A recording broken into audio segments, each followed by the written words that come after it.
चलिए अपना शिव गुरु के चरण प्रणाम करतनी। सती पार्वती माता के चरण प्रणाम करतनी। साहब भैया दीदी के चरण प्रणाम करतनी। जितना गुरु भाई गुरु बहन भाई लोग के चरण में प्रणाम करतनी। हमारा प्रणाम के अपना अपना चरण में स्वीकार कर लीजिए। महादेवी भैया पार्वती साहब भैया दीदी हमारा प्रणाम के स्वीकार करें। साहब 3 सूत्र दिले 3 सूत्र के पालन करे के बाद चलिए एक भजन देते हैं। एक बेरा चर्चा एक बेरा धाम, एक बेरा चर्चा एक बेरा धाम, बोला ये शिष्या से गुरु के नाम। एक बेरा चर्चा एक बेरा धाम, बोला ये शिष्या से गुरु के नाम।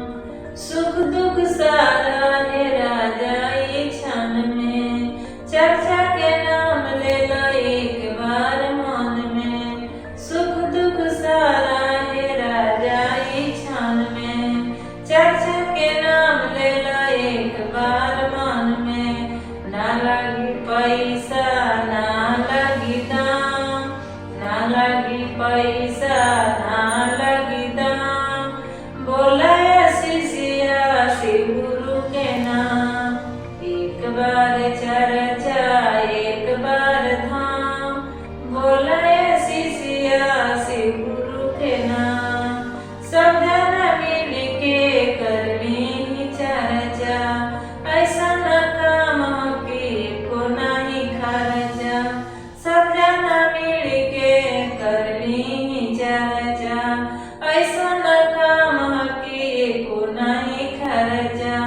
सब कोई कहता कि अच्छा बावे काम, सब कोई कहता कि अच्छा बावे काम, बोला शिष्या से गुरु के नाम। एक बार चर्चा एक बार धाम, बोला शिष्या से गुरु के नाम, बोला शिष्या से गुरु के नाम। हर हर महादेव मैया पार्वती साहब भैया देवी दया करिए, दया करिए। हमारे वीडियो देखने के लिए धन्यवाद। कृपया हमारे चैनल को सब्सक्राइब करें।